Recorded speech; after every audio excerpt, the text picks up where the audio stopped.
ejemplo, el ozono es O3 y el oxígeno molecular es O2.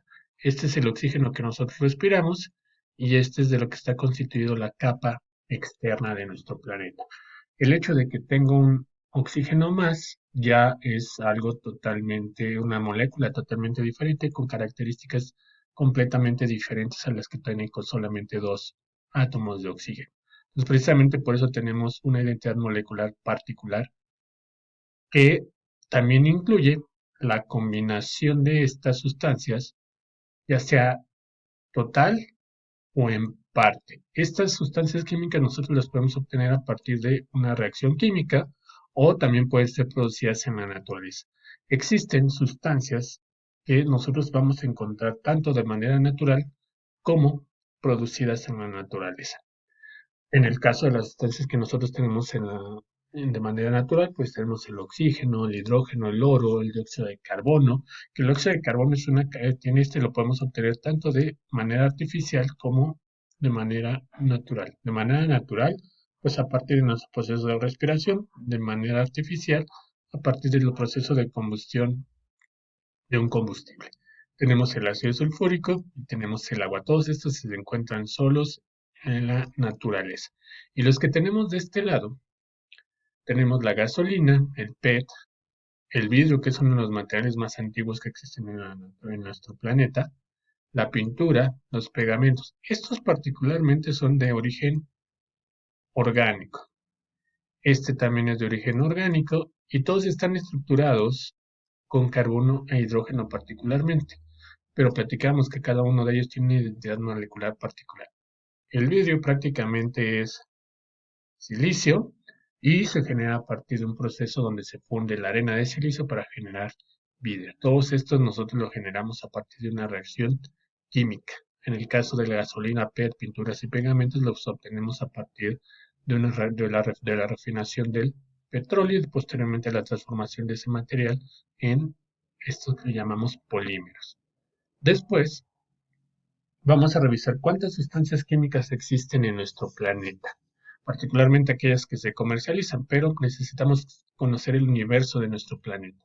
Tenemos más de 126 millones de sustancias químicas que se encuentran registradas en algo que se le conoce con el CAS.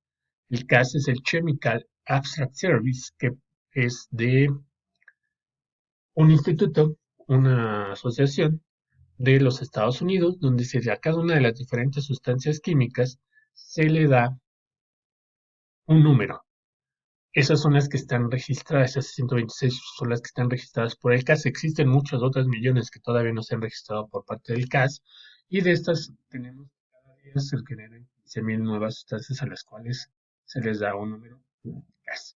De estos 126 millones tenemos 300.000 en el comercio, 290.000 de esas 300.000 se encuentran inventariadas y tenemos 3.000 que representan el 90% del consumo. Revisen, por ejemplo, cuáles son los conservadores de los alimentos, los ingredientes de los desinfectantes, los ingredientes de los detergentes y jabones son los mismos, solamente en menor o mayor proporción. Entonces, precisamente por eso de estas 126 solamente caemos a 3.000, que son las que comúnmente nosotros utilizamos en nuestra vida diaria en los productos que nosotros consumimos. Al año se generan más de 400 millones de sustancias. ¿Qué quiere decir esto? Que estas 3.000 se generan reacciones químicas o procesos químicos para producirlos esta cantidad de veces aproximadamente. Aquí pues dice son 400 millones producidas al año y solamente tengo 126. Bueno, ok, 126 millones, ¿qué quiere decir esto? Que estas 126 millones se generan o se producen tantas veces como para producir 400 millones de sustancias o de reacciones para producir esas sustancias químicas. Particularmente, con lo que debemos de tener mucho cuidado en el laboratorio es con el manejo de las sustancias químicas peligrosas. ¿Cómo identifico las sustancias químicas peligrosas? Bueno, las sustancias químicas peligrosas las voy a identificar a partir de un código que me va a permitir identificarlas de manera fácil y sencilla. Puede ser este rombo, pueden ser estos pictogramas, o pueden ser también estos pictogramas. Cada uno de ellos es específico. Esto es particularmente para el transporte, esto es para el almacenamiento en un laboratorio, este también es para el almacenamiento y para la comunicación de peligros por las sustancias químicas peligrosas, pero nosotros las vamos a estar manejando o vamos a estar revisando particularmente un código que es este que vamos a ver más adelante. Entonces tenemos las sustancias químicas peligrosas y les decía que son las con las que debemos de tener mucho cuidado cuando nosotros las manejamos en el laboratorio y particularmente cuando las vamos a almacenar. ¿Cómo me doy cuenta que una sustancia química es peligrosa? Bueno, primero que nada tenemos que definir qué es una sustancia química peligrosa. Una sustancia química peligrosa, de acuerdo con la norma 5 de la Secretaría del Trabajo, habíamos platicado que va a estar basado mucho en la parte normativa, nos dice que es una sustancia que de acuerdo a sus propiedades tanto físicas como químicas, y cuando nosotros las manejemos, las transportemos, las almacenemos o simplemente las transformemos, van a presentar la probabilidad de que tenga estas características de tipo que las vuelven peligrosas, que puede ser corrosiva, puede ser reactiva, puede ser explosiva, que puede ser tóxica, que puede ser inflamable o que puede tener una acción biológica dañina.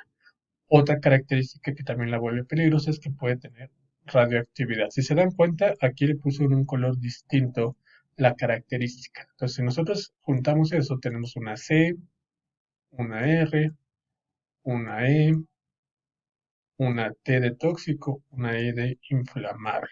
Y tenemos una B de biológico. Particularmente en las sustancias químicas peligrosas que manejamos nosotros en la mayoría de los laboratorios, cumple con este.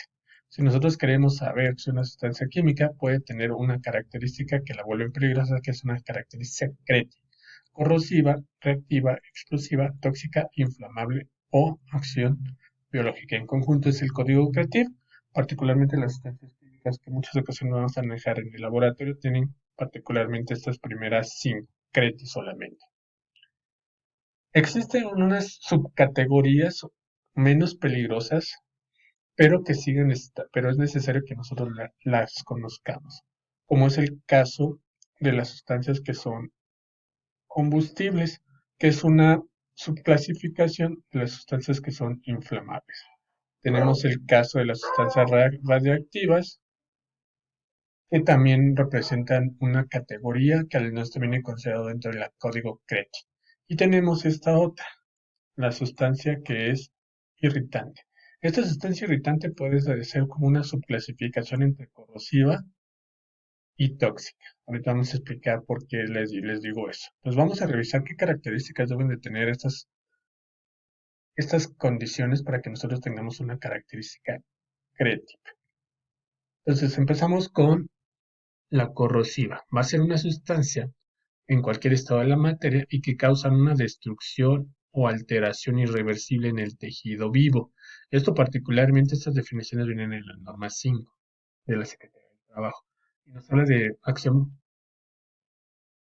irreversible en el tejido vivo, aunque también puede ser acción reversible directamente sobre los metales.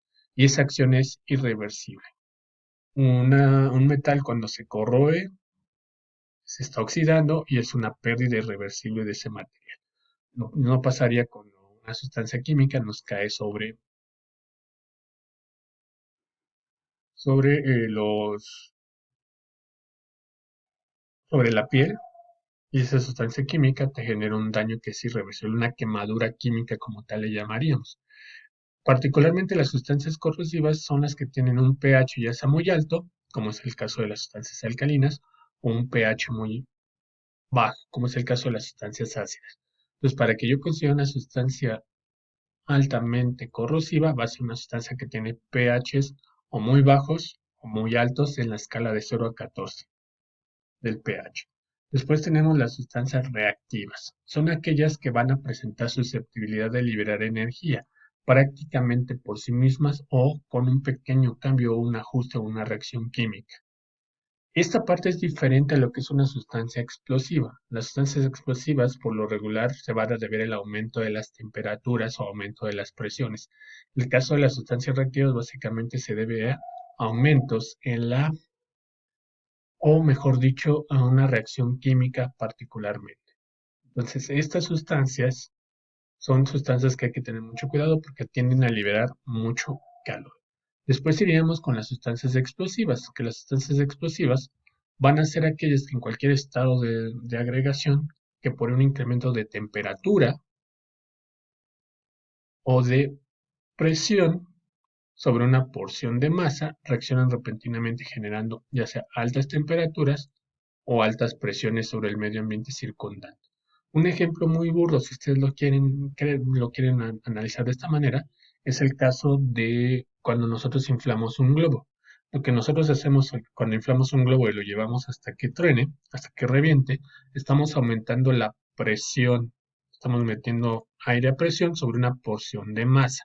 Y de esta manera se aumenta su volumen, el aire aumenta su volumen, va a llegar un momento en que el globo no va a resistir ese volumen que está contenido y va a reventar. En el caso, por ejemplo, del aumento de temperaturas, por ejemplo, un tanque de gas o un tanque que contenga un gas dentro.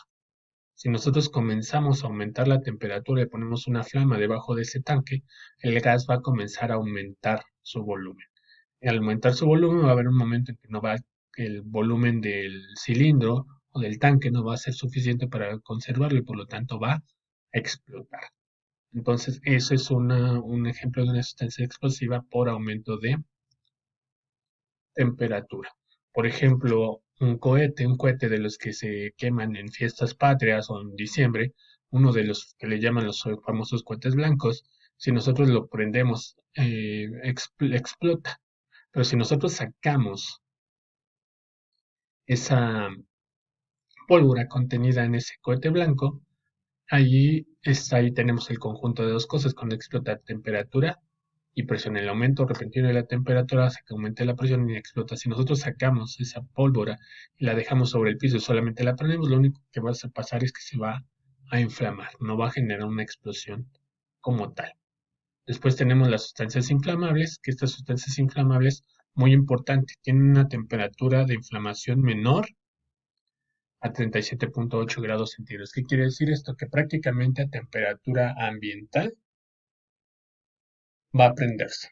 Ejemplos de sustancias químicas que son inflamables: el alcohol, la gasolina, el gas LP que utilizamos nosotros en nuestra cocina es una sustancia que es inflamable.